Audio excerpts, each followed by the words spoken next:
Hey, what's going on? Liron here. Thank you for joining me in today's video. And today we're going to talk about how to convey the atmosphere and mood you see in the scene, even when not following it to the T, but kind of getting the essence of it. I hope you're going to enjoy this one, and let's get to it. So we're going to start with the drawing stage. Now, I wanted to give you a bit of a better view of my bucket.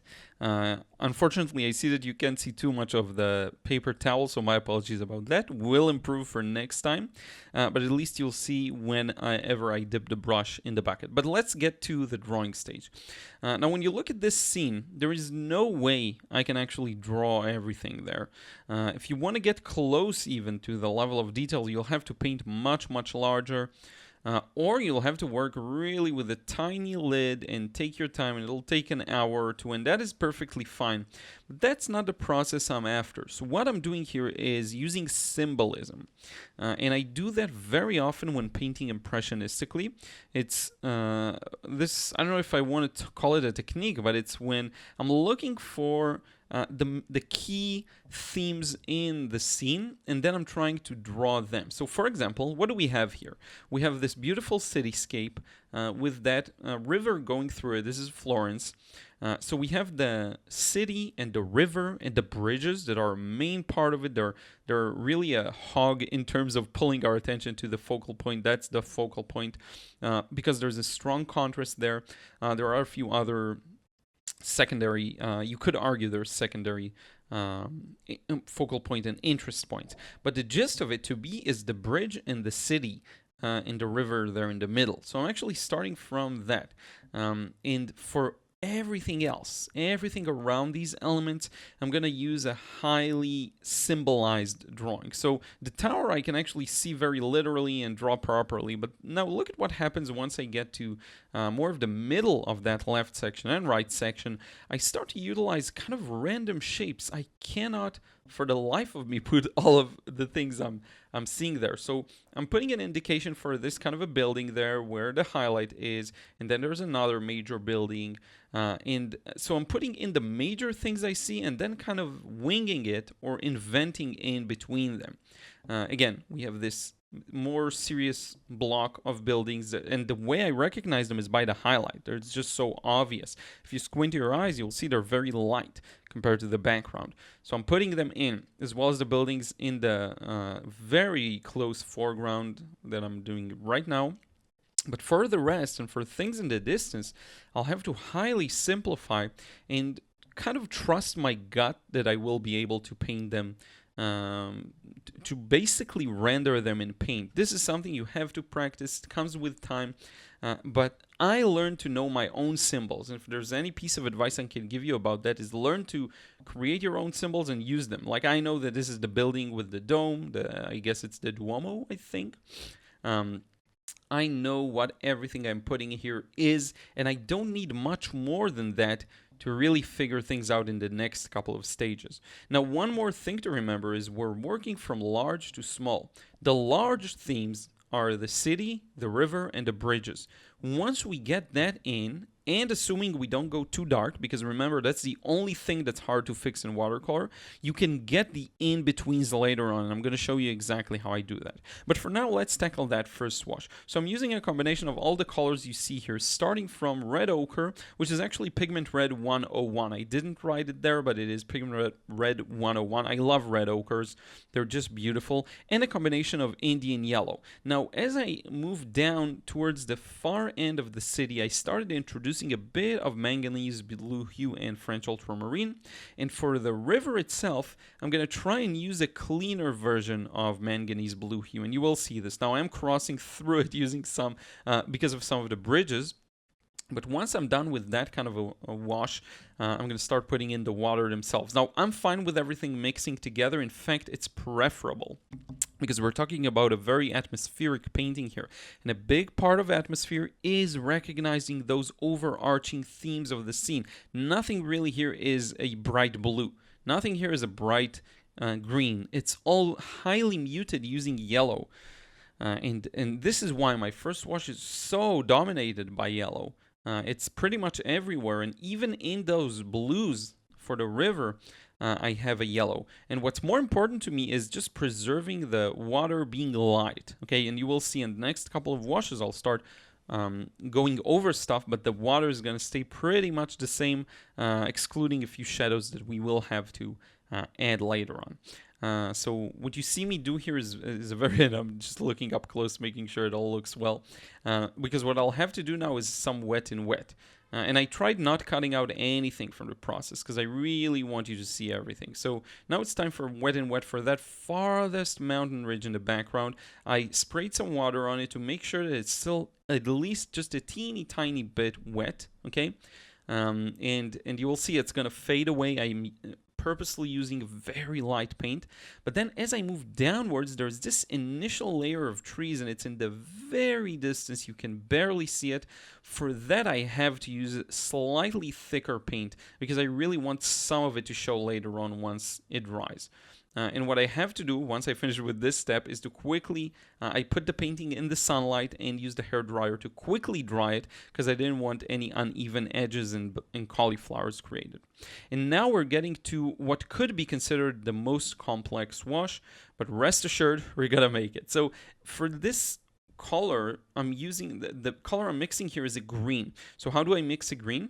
I'm using French ultramarine, manganese blue, and Indian yellow, but I am putting like a small part of it red ochre just to neutralize it ever so slightly. So maybe 10 or 15% red ochre. The rest is the yellow and the blues. Okay, and I'm basically just starting to paint this wash.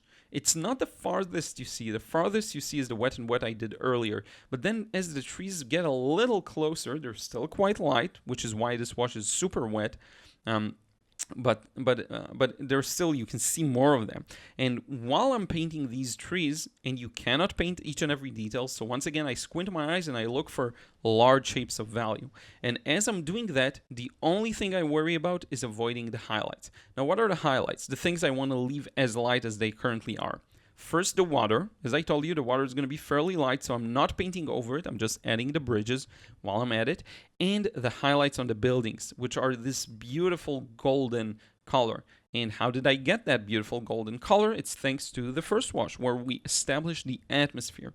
Now, all of the highlights and the entirety of the painting is going to match, because we did that first wash that covered everything up. Okay, so I hope you see how that connects. Now, under the buildings, you'll notice there's a bit of a shape going on, so I continue that. And then to the right, we have a bunch of other buildings, but as long as I'm not painting these buildings, I can do whatever I want, do wet in wet. Once I get to the buildings, I leave them as a highlight. And not even all of them, but just the part that faces the light. Okay.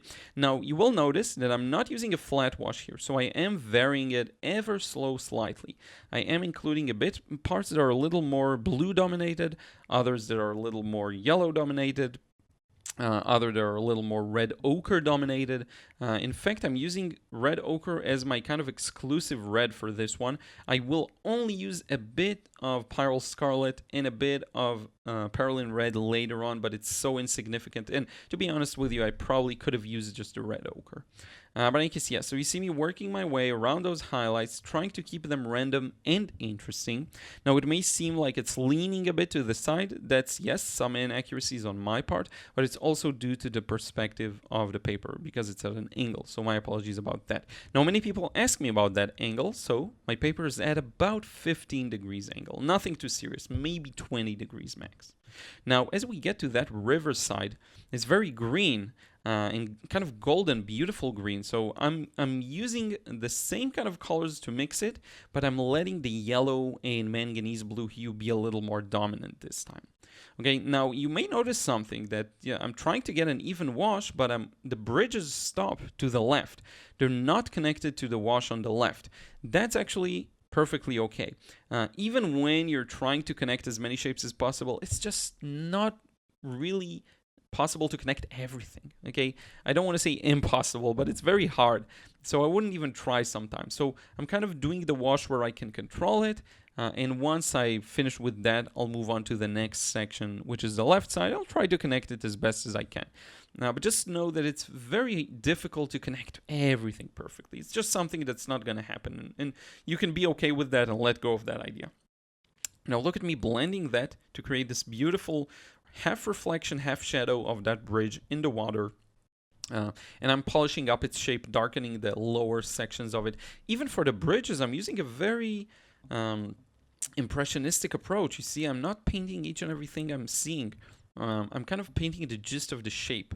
And it's something you want to maybe work in isolation on, meaning don't paint this full scene. Maybe choose a part of it, like this, just this bridge at the front, and see if you can simplify only that using symbols, like I showed you earlier, symbolism.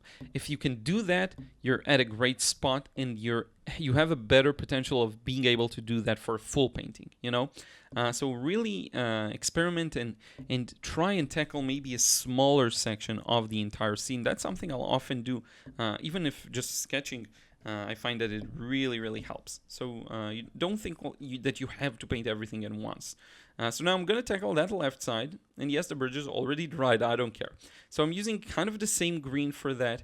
But I did notice that the very far background layer, it's too strongly edged. I don't know how else to say it. So I'm coming back with some water and blending it. In addition to that, it had a funky angle I didn't like. So I kind of came back with some water and blended that edge and lowered that line. Okay, now I'm continuing doing the exact same thing I did on the right side, throwing in extremely random highlights. Now, as you know, I like to use opaque paint, so near the end of this process, I will use opaque paint to bring out some of the highlights that I missed here. But as Alvaro Castaneda, the great Alvaro Castaneda says, I wouldn't compromise the quality of the wash to get each and every highlight in. So don't worry about it. Try and get a beautiful flowy wash, and later on you can bring back some highlights. And I find that this is really useful. This advice really helped me, and I try to really internalize it and feel comfortable with it. Sometimes I will want to get the highlights properly and make sure I got everything in, but very often, especially for these large scenes, there really is no use. Instead of trying to get each and everything exactly as I see it on the paper, I can actually focus on getting a beautiful, rich wash that has smooth transitions, that has interesting color transitions, because if I'm not so focused on getting the shape exactly as it is, I can start paying more attention to the colors and the temperatures and the interest and all of these elements that come together to create a beautiful painting. So sometimes it is smart to prioritize the beauty of the wash over the shape of it. Okay, so it's a trade-off, you know. Sometimes, especially if you're painting with color and you have a lot to think about, don't worry as much about the shape. Worry about the color more. Sometimes you'll decide to not worry about the color, worry about the shape. That's what I'll often do. But I think a recurring theme here is to isolate your problem. Work on one thing at a time. It's very hard to think about so many things at once, and no one expects you to be able to. So don't be too harsh on yourself. If you're lacking in one aspect, isolate that. Practice that. So for example, if you're lacking in the color part of the, or skill, if you will, try creating very clear, simple shapes, and all you have to focus on is filling them in with the right color. Okay? So you can isolate your problem. And with that, we're getting really close to finishing that first wash. So the only thing that's left is this tower that's up close and some of the buildings next to it. Here I am taking a bit of that red ochre and a bit of that Indian yellow to mix a nice little brown orange for the roof. To the right side of the roof, I will use a bit more of that red ochre. And here I'm using a bit of the Perlin red that I told you I'll use very little of. So I'm using it for the right side of the roof, the side that faces us. And then I'm going to continue this wash downwards to the shaded side, down the tower, which I forgot to leave as a highlight, but that's my bad. So I'll get that back later on. You'll see me now going, whoops, over that highlight, but that's fine. What is important is to tie that to the other buildings. I do feel like the tower is a little too cool because of the blue seeped into it a little too much. So I added a bit of yellow, and I'm going to lift back some of the yellow, and I will go back later on and lift it some more because it's still the dark paint is gonna move still into the light paint on the left, and I do want that sharp transition. And I'm also again connecting these rooftops with a bit of red. Now I added a bit of Pyrrole Scarlet here just to get a richer, stronger orange like you see in the reference.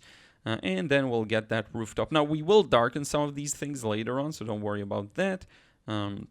But just to get that initial wash in.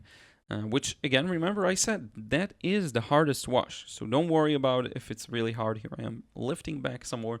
Don't worry if this one's hard. It is a complex wash, rendering all of these random shapes, understanding what matters, what doesn't, what highlights to include, what highlights to skip. Sometimes a highlight will be beautiful, but it's so complex, I'll just skip it and bring it back later on. So it is a trade-off. Now, if you'll notice, there is a bit of a stronger reflection on the water by the bridge. Not even sure if it's a shadow or a reflection, you just see it there.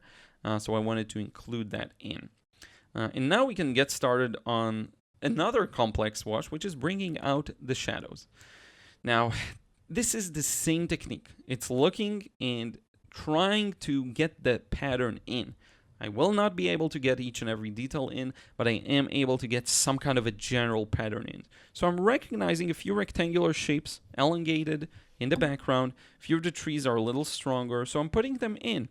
And remember one thing, when someone's going to look at the painting, they're not going to look at each and every detail at first. At first, they're going to soak up the entire scene, and that's really what matters. That's the lasting impression. Then once they go in close and they try to see the details, yes, they'll see your simplification. They'll see that you dropped pretty much 90% of the details, that you changed the 10% that you did keep, but no one will care as long as the overall impression is there. So do I have the large shapes of the ground and the bridges? Yes, I mean, you can see them. Look at the left side. Can you see the ground? Can you see the bridges? Do you see the highlights that I left from the buildings before we even put in those shadows and details I'm putting now? Do you see those highlights from the buildings? Yes. Did I include most prominent highlights? Probably, yes. Probably most of the ones that I saw important. Did I skip a ton? Yes, for sure. But you have that overall pattern, and that's what matters, okay? Now, I did recognize a bit of a pattern on the bridge and a bit under those buildings to the right. So I'm putting those in. This is pretty much the hardest wash to teach in a way, because it really is about, so I'm looking at a couple of things. Mostly I'm looking at values, and I'm trying to figure out values and details, I'll say. Where am I lacking in some values and details? So on the bridge, I noticed that there are a ton of windows and a ton of these kinds of details, so I'm putting them in. Now, I may have gone a little too dark there, and I actually, while painting it, it looked just on point. So I don't know why I did that. And I also went a little too cool. Probably should have warmed up that section, which I can still do with opaque paint. But in any case, yeah. Went for that bridge and completed its left section and how it connects to the buildings on the left. Now you'll see a bunch of details there where the grass is to the right, so and how the building connects there. So I'm putting that in, including that diagonal shadow and the shadow underneath the bridge, very important. And then some shadows on the riverside, or the I don't know what you'd call that. I know there's a word for it, but I always forget it. And then we have a bit of a darker shadow on the rooftop of that building. Some of them should have been maybe a lighter orange.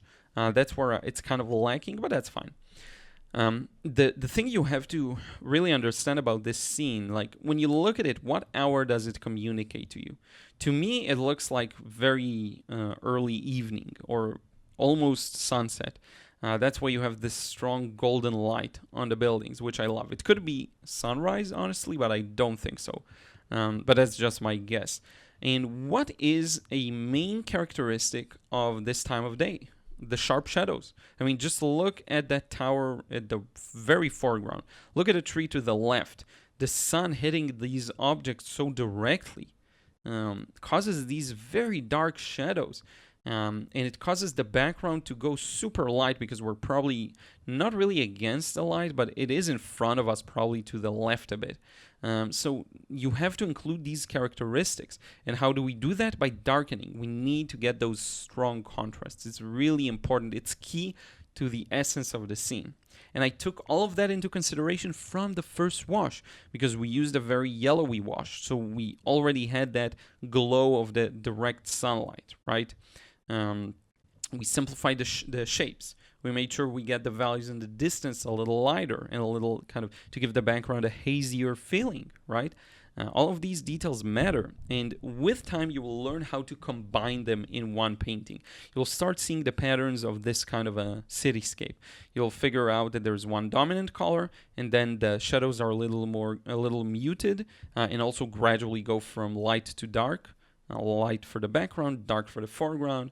Here's the tree. And again, this is the work that it's very hard to explain. All you can do is really observe the reference and think to yourself, okay, I see a bunch of dark shapes there.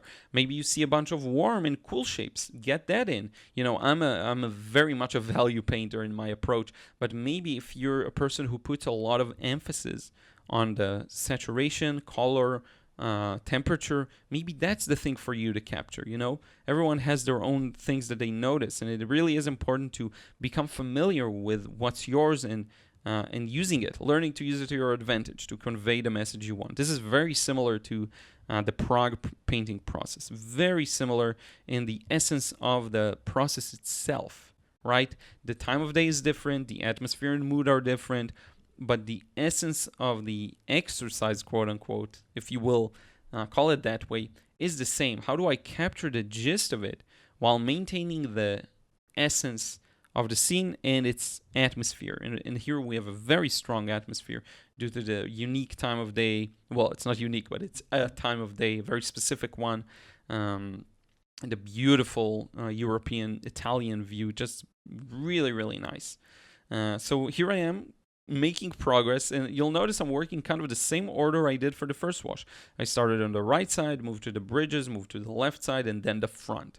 Okay, so I'm using a dark green shadow for those trees, and then you'll notice I'm layering it next to a red in just a second.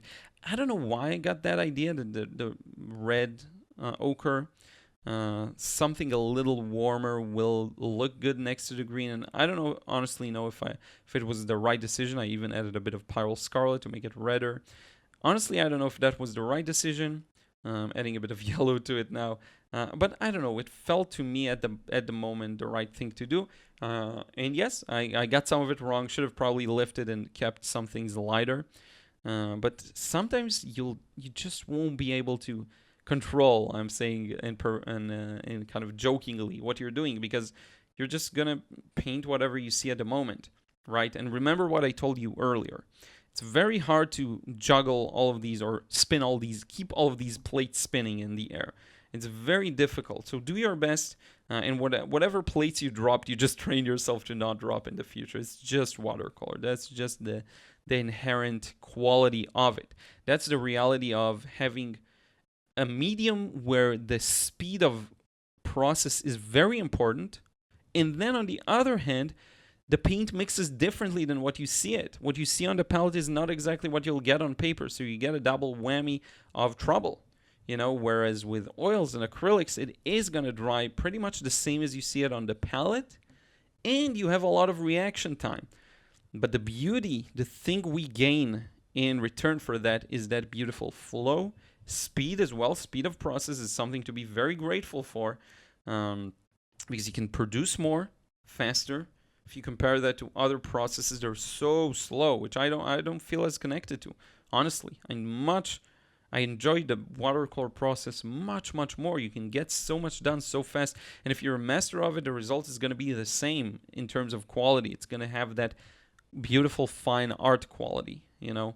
And that's what we're doing here. I mean, we're bringing back watercolor. We're bringing watercolor, putting it on the pedestal it deserves being on, right?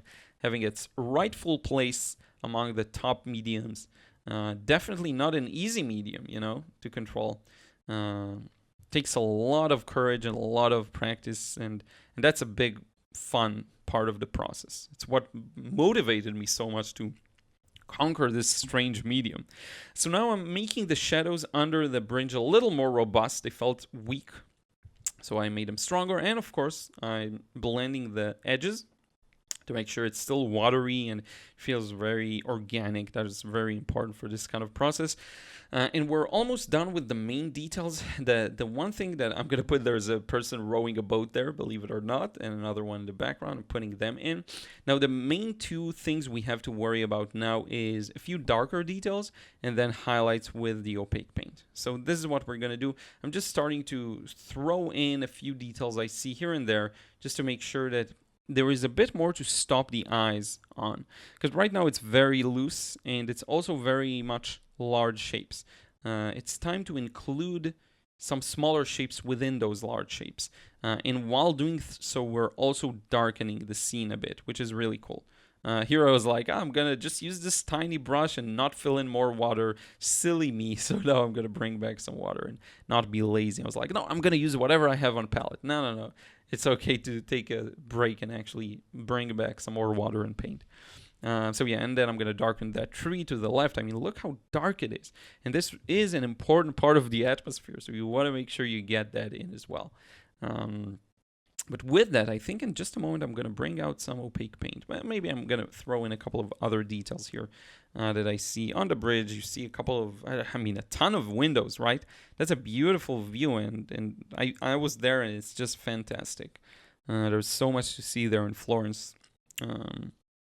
Even in the art scene, like museums, stuff like that, so interesting, and so different from the more well, there are of course modern museums, but it reminds me of how it contrasts with the MoMA in New York. That was one heck of an experience. But yeah, you see me putting in some dark details in the background. It's just, again, meant to give the viewer a couple of more things to stop their eyes on. And you will really notice the difference. Now, when you have some details on the tower that's closest to us, it really does make a difference. You have something more substantial to look at. And I'm perfectly fine if you want to leave things very loose. And considering the reputation of watercolor, I'm not even that loose, because people have this perception that watercolor is just all watery and flowy, and abstract. That's not the case at all at times. So considering that, it's not even that loose, but I do want to take it to that next step and give you something more to look at, right? So now I'm starting to put in those highlights, and those highlights do a couple of things. They justify some shadows, and they also bring us, again, more things to stop and look at. And actually, funny thing, I should have put a highlight right under the bridge's right side, the closest bridge's right side. Look at that beautiful glow in the water. Completely missed that. But in any case, yeah. So I'm bringing back that window on the bridge, the couple of windows, carving them out with opaque paint. And now it's really time to make this painting much richer and robust on the level of details and highlights. There's quite a lot going on here in terms of highlights. There's, again, a ton of them I missed in the first watch, covered up, because you cannot see all of these things. So now I'm going to bring them back in. Most of these have no meaning. I have no idea what they are. It's just pieces of rooftops and walls that catch the sunlight, some chimneys here up close, but for the most part you don't know exactly what they are, and that's kind of how they're meant to be in this example. I'm just looking at the abstract shapes of light I'm seeing, and I'm throwing them in there. Because again, if you're not going to take the approach of sitting down, drawing each and every detail, which can be, I think, very boring for me and not the style I enjoy the most. So if you're not going to take that, might as well throw all of that out the window and just go after that gesture in essence, which is exactly what we're doing here.